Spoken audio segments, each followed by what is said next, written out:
जो टॉपिक है ना वो है पॉइंट टू बी रिमेंबर। आपको ये पॉइंट डायरेक्ट याद रखने हैं एक्सप्लेनेशन के साथ। सबसे बड़ी बात है जो पॉइंट डिस्कस करने जा रहे हैं ना वो 16 और 17 है और वो सारे आपके प्रीवियस ईयर में आए हुए हैं। सब क्वेश्चन डायरेक्ट आए नीट और मेंस के अंदर। अच्छा मैं एक चीज पूछूं आपसे कि फर्स्ट पॉइंट है Cu+1 है, ये स्टेबल है या अनस्टेबल है? स्टेबल। कैसे सर? इधर देखो, बोल बेटा क्या बोलना चाहता है सर? कॉपर+1 क्या होता है sir? Argon. Okay. 4s0 3d10। Sir ये तो क्या है? फुली फिल्ड है। क्या है ये? फुली फिल्ड है। मैंने कहा यस बेटा। मैंने कहा अब बता एक्वस सॉल्यूशन में ज्यादा स्टेबल है या अनस्टेबल है? एक्वस सॉल्यूशन की बात कर रहे हैं तो याद रखना है एक्वस सॉल्यूशन में Cu+1 डिस्प्रपोर्शनेट हो जाता है। दोबारा सुन लेना, अगर एक्वस सॉल्यूशन की बात कर रहे हैं then in an aqueous solution Cu+1 will be disproportionate with solution. अरे बोलो, विद सॉल्यूशन एक्वस। जोर से बोला कर बेटा तू, कौन सा सॉल्यूशन? Aqueous solution. क्या होगा? डिस्प्रपोर्शनेट। तो बेटा जी ये बात बताओ, Cu+1 है, यहां एक्वस सॉल्यूशन ले रहे हैं या एक्वस मीडियम ले रहे हैं, तो एक्वस मीडियम में क्या होगा? ये डिस्प्रपोर्शनेट। अब डिस्प्रपोर्शनेट में क्या होगा? एक बार ऑक्सीडेशन एक बार रिडक्शन, मतलब एक बार तो +1 से ज्यादा और एक बार +1 से कम। तो +1 से कम क्या हो सकती है आपके अकॉर्डिंग? सोचो बताओ। कॉपर क्या हो गया? 0। और इससे ऊपर कौन सी हो सकती है? कॉपर+2 हो गया। तो Cu+1 is converting in Cu. So here dear it is going for reduction, and in this one it is going for oxidation. So it is a type of which one? Disproportionation reaction. So kindly keep in your mind, in an aqueous solution Cu+1 disproportionate. Clear? Yes or no? Sure?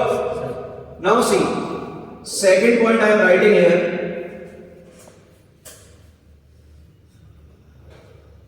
AmNF4 is the compound with highest oxidation state metal with highest oxidation state metal of fluorine. क्या मतलब है?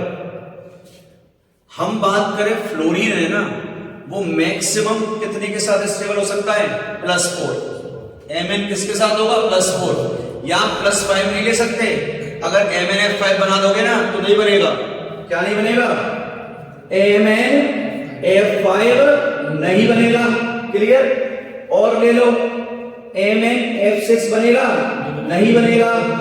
MnF7 बनेगा? नहीं बनेगा। Clear?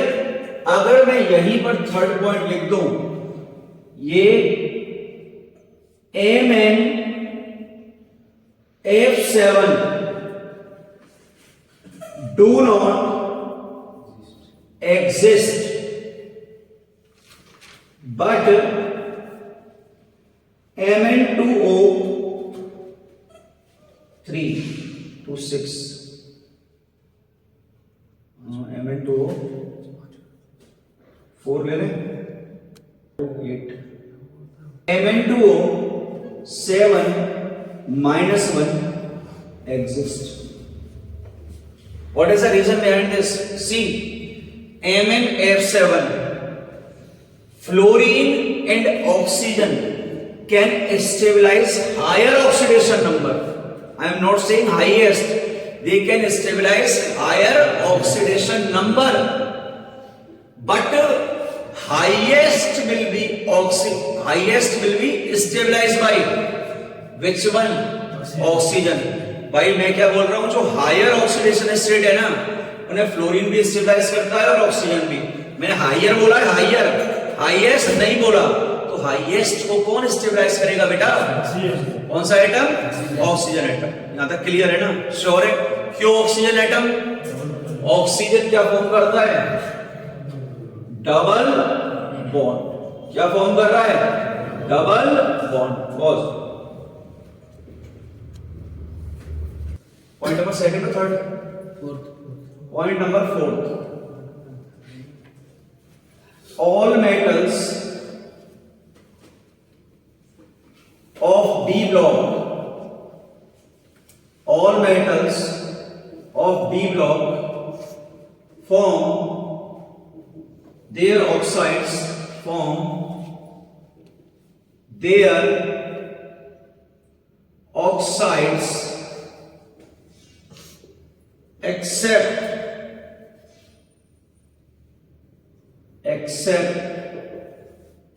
scandium. Remember directly. Next, point number 4.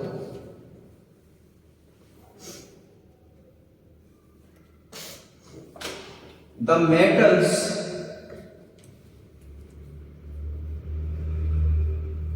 of D block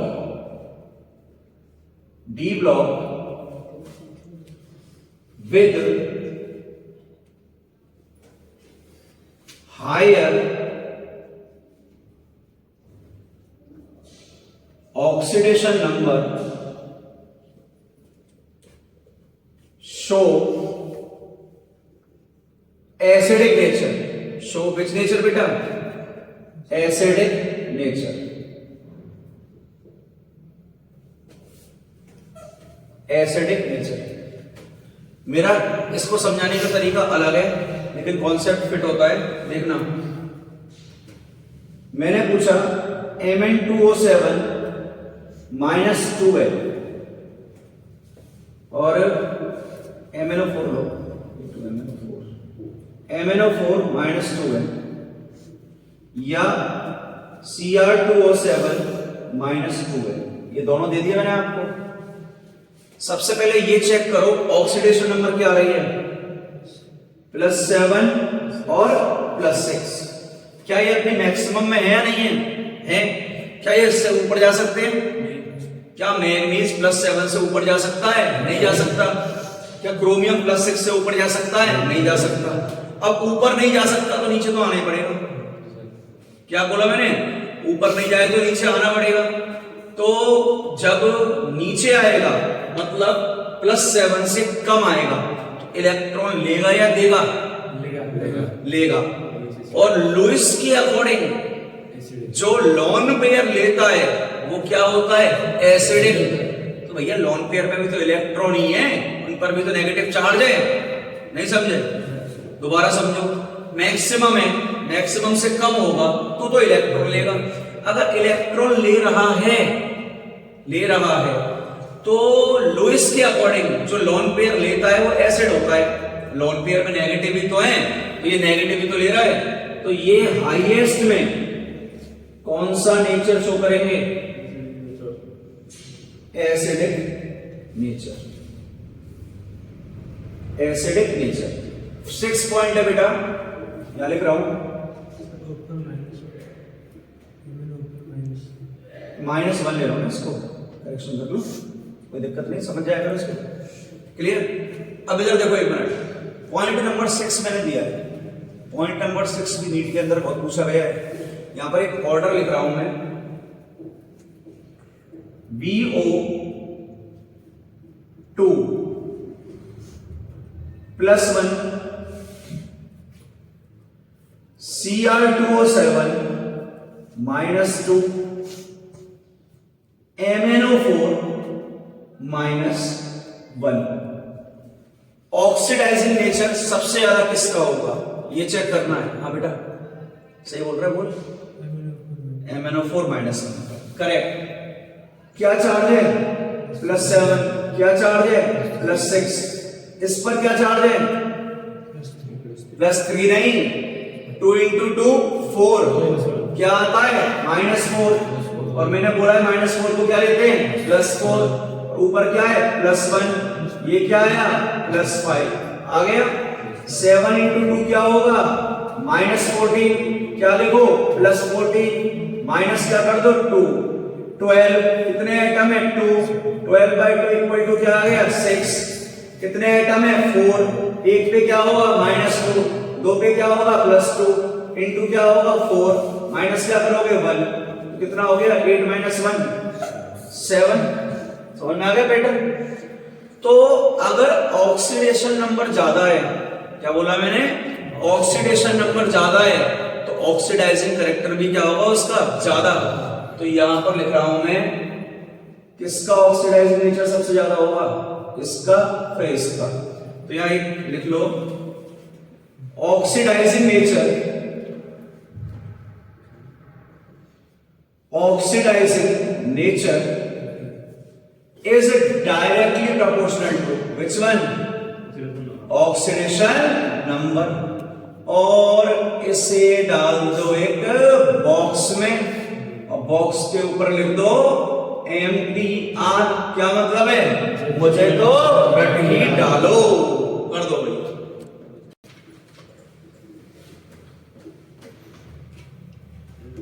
point number 7, मैंने एक दिया CrO और एक दिया Cr2O3, मैंने दोनों का नेचर पूछ लिया, या मैं एक और लिख दूं Cr2O7 -2, मैंने नेचर पूछा।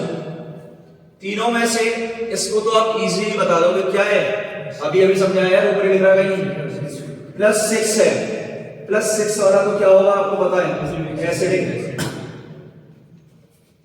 +2 वाला किस में जाना चाहेगा हायर में, तो क्या होगा ये बेसिक, तो ये क्या होगा M410। अब देखो मैं इनऑर्गेनिक केमिस्ट्री में जो अपने नीट लेवल तक रिक्वायर्ड है M410 ऑक्साइड वो बता रहा हूं, ट्रिक सुनना। वरना कार में, वरना कार में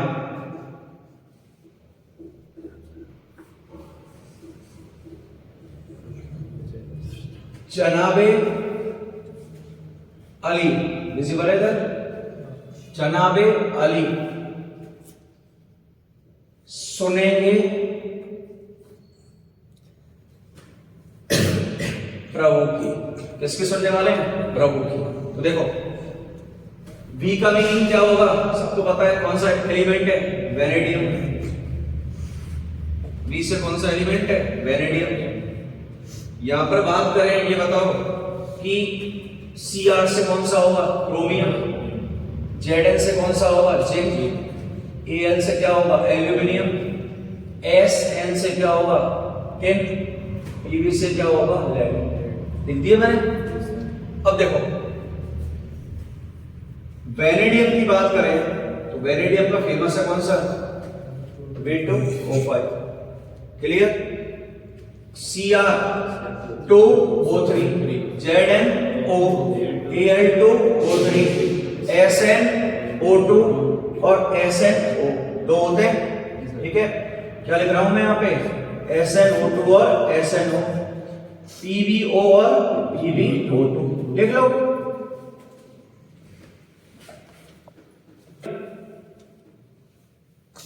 Write down the pentahalides with D block are given by only fluorine, other pentahalides are unstable in nature, are unstable in nature. समझने की कोशिश करना भाई इसको। देखो रीजन बताऊंगा अभी, यहां देखना VF5 लिया, इसी वाले पूरा नीचे तक VF5 लिया, VCL5 लिया, VBR5 लिया और VI5 लिया, ले लिया। अब इधर देखो भाई, अगर इसका आप हाइड्रोलाइसिस करा रहे हो ना, क्या करा रहे हो इसका हाइड्रोलाइसिस, इसका हाइड्रोलाइसिस नहीं होता तो ये क्या होगा स्टेबल, जबकि इसका ले लिया या इसका ले लिया या इसका ले लिया, यहां पर इनका हाइड्रोलाइसिस किया, यहां पर इनका क्या किया हाइड्रोलाइसिस। फोकस करना है यहां पे, अब सारे उसे छोड़ दो। VF5 हाइड्रोलाइज नहीं होता तो स्टेबल हो गया। क्या ये हाइड्रोलाइज होगा? बिल्कुल होगा। ये VOCl3 में हाइड्रोलाइज हो जाता है। अब ये बताओ हाइड्रोलाइसिस हो रहा है तो स्टेबल है या अनस्टेबल है? क्या है? अनस्टेबल। ये भी हाइड्रोलाइज हो जाता है VOBr3 में, और ये भी क्या हो जाता है हाइड्रोलाइज किसमें? VOI3 में। तो आपसे पूछा जाए कि कौन सा पेंटा हैलाइड स्टेबल है, ओनली VF5। 4 ऑप्शन दे दे 1 2 3 4, आंसर क्या ढूंढ देना, VF5 भी स्टेबल होगा। करो नोट। देखो भाई Cr+6 W+6 MO+6 कौन सा अनस्टेबल होगा बताओ? ऊपर से नीचे जाने पर हाईएस्ट ऑक्सीडेशन स्टेट की स्टेबिलिटी क्या होती है? बढ़ती है। क्या होती है? बढ़ती है। तो याद रखना both are stable and this one is what? Unstable. This is what? Unstable. 9th point note down. देखो भाई कॉन्सेप्ट बहुत प्यारा है। अगर मैं Cu+1 की बात करूं और Cu+2 की बात करूं, दोनों की बात कर रहा हूं, तो Cu+1 और Cu+2 में से वाटर के अंदर कौन ज्यादा स्टेबल है ये चेक करना है। बच्चा ये बोलता है सर देखो कॉपर होता है क्या आर्गन 4s1 और क्या आ रहा है 3d10, यही आ रहा है। मैंने कहा ओके बेटा, सर आपने ना फर्स्ट इलेक्ट्रॉन निकाला तो यहां पर क्या बनेगा आर्गन 4s0 3d10, और यहां पर कौन सी आयोनाइजेशन एनर्जी आएगी IE1, ये तो पता होगा। सर अब देखो अगर आप में दम हो ना, आप एक और इलेक्ट्रॉन निकाल के दिखाओ। सर फर्स्ट तो निकाल दिया आपने, अगर आप में दम है तो सेकंड इलेक्ट्रॉन जरा निकाल के दिखाओ। मैंने कहा यार बात तो सही है तेरी, क्यों? स्टेबल है। ये क्या है? Stable configuration. ये फुली फिल्ड है या नहीं है? फुली फिल्ड है। अब मैंने बच्चे से बोला बेटा तेरी बात तो सही है, यहां पर IE2 की जो वैल्यू है वो much much much higher than क्या है IE1। बोला सर तो ये स्टेबल होगा या नहीं होगा Copper+1? मैंने बोला बेटा हम बात कर रहे हैं किसकी? एक्वस मीडियम की। किसकी? एक्वस। और एक्वस में कौन सी एनर्जी आती है? Hydration energy. एक्वस में कौन सा एनर्जी आता है आपका? Hydration energy. कौन सी एनर्जी आ रही है बेटा? Hydration energy. यही आ रही है हाइड्रेशन एनर्जी। अब मुझे यार एक चीज बताओ देवी देवताओं, आ तो रही है कौन सी एनर्जी? हाइड्रेशन। हाइड्रेशन एक्सोथर्मिक है या एंडोथर्मिक है? एक्सोथर्मिक। भाई पानी कहीं भी आएगा आग लगा के जाएगा। क्या बोला मैंने? पानी कहीं भी आएगा आग लगा के जाएगा। तो पानी ने आग लगा दी तो एक्सोथर्मिक या एंडोथर्मिक? एक्सोथर्मिक। और आयोनाइजेशन क्या होता है? Minimum energy required. तो आई वाला सेक्शन तो क्या है? एंडो। और हाइड्रेशन क्या है? एक्सो।